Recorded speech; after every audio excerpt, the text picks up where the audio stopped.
Бәріне сәлем, біз күнделікті теледидардан, ғаламтордағы әртүрлі сайттардан сан түрлі тәбет ашарлық тағамдардың жарнамасын көреміз. Алайда бір көзге керемет болып көрінген тағам түрлерінің басым көпшілігі шынайы өмірде мүлде басқаша. Белгілі бір астың түрін жарнамалап, көп адамды қызықтыратын ролик жасау үшін қызмет ететін фуд дизайнер атты мамандық түрі бар. Бүгінгі видеода біз дәл осы мамандардың жарнама үшін бізді қалай алдайтындығы жайлы қызықты фактерді айтамыз. Бастысы арнаға тіркеліп лайк басуды ұмытпа, және қызық үшін комментарийға қандай тамақ түрі сен ойлағандай болып шықпағанын жаза кет. Ал біз бастаймыз.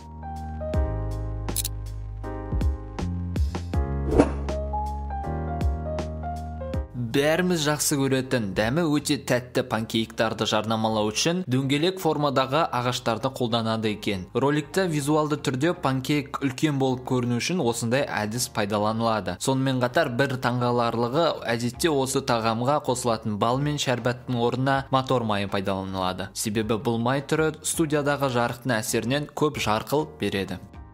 Жарнамадан көрген бургерге тапсырыс беріп, оны шын өмірде көрген кезде көңіліміз түскен жағдай бәрінде болған шығар. Себебі жарнамадағы бургердің құрамындағы ингредиенттер үлкен өзгеріске ұшырайды. Алдымен бургердің құрамындағы ірімшік өндірістік фенмен кептіріледі. Барлық заттар бір-бірімен арнайы таяқша арқылы төгіліп қалмас үшін жалғанады. Ал котлетке көрерменнің тәбетін ашу үшін өсімдік майы жағылады.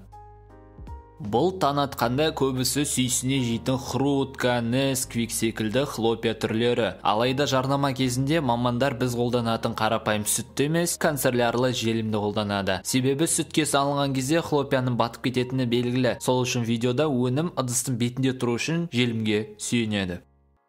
Әрине, алкоголь тұтыну жақсы әдет емес, бірақ бұл тауарды жарнамалауда да маркетологтар әртүрлі қулыққа барады. Алдымен сыра құйылатын бокалдың түбіне сұйық сабын құйылады, және осыдан кейін ғана сыра құйылады. Сұйық сабыннан шығатын көбіктің көлемі үлкен екені айтпаса да түсінікті. Ал шынайы өмірде жарнамадағыдай көбікті сыраны алу мүмкін емес деуге болады.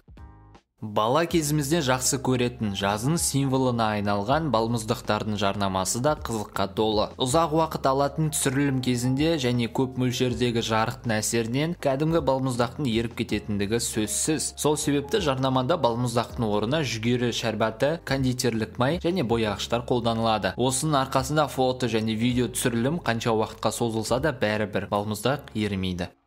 Тауық етінің керемет дәмі жайлы ұзақ тамсануға болады, бірақ бұл өнімнің жарнамасы тауық етіне өзгешеліктер енгізбесе жүзеге аспайды. Тағамға үлкен форма беру үшін барлық бөліктері супер желіммен байланысады, және осының арқасында кадрде тауық үлкен болып көрінеді. Ал адамның көзін қызықтыратын ерекше түс арнайы соустар мен бояғыштар арқылы алынады. Өзіміз білетін кекстерге әртүрлі дәм мен түр беретін кремдер жарнамада өзге құрал арқылы көрініс табады. Студияға құралдардың әсерінен туындайтын температураның кесірінен тағамға арналған крем еріп, түрі кетіп қалады. Сол үшін жарнамада крем ретінде әртүрлі көбікті заттар, мысалы ерлердің қырынғанда пайдаланатын кремі қолданылады. Жарнамада көріп жүрген суптардың бетіне әртүрлі өнімдердің шығып тұратындығын көрген шығарсыз. Үй жағдайында әрине суп құрамындағы заттар ішіне батып кетеді. Бұның алдын алу үшін мамандар суп жарнамасына арнайы формадағы ыдыс жасайды. Мысалы, қызанақ пен жалбыз жапырағынан жасалған суп жарнамасы үшін осы екі зат сорпа бетіне тұратындай ыдыс дайындалып, бірақ кадрде қарапайым ыдыс секілді көрсетіледі. Теледидардан көрген тоқаштардан ерекше бу шығып, адамды еріксіз қызықтыратындығы анық. Бірақ түсірілім барысында ол тоқаштан шығатын хош иіс емес, арнайы суланған тығыннан шығатын бу. Тығын тоқаштың артына камераға көрінбейтін бөлікке қойылып, тоқаштан шығып жатқан иіс секілді иллюзия тудырады.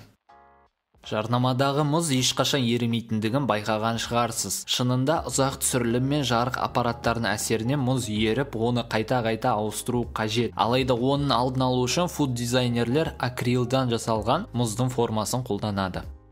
Осымен тағам жарнамасындағы топ 10 өтірік, яғни иллюзия жайлы деректер тізімі аяқталды. Ал сіз арнаға тіркеліп, лайк басып және комментарийға қызық үшін кино, телешоу қарап жатқандағы жарнама сізді қаншалықты ашуландыратын жаза кетіңіз. Сіздермен бірге болған Қазтоп арнасы келесі кездескенше.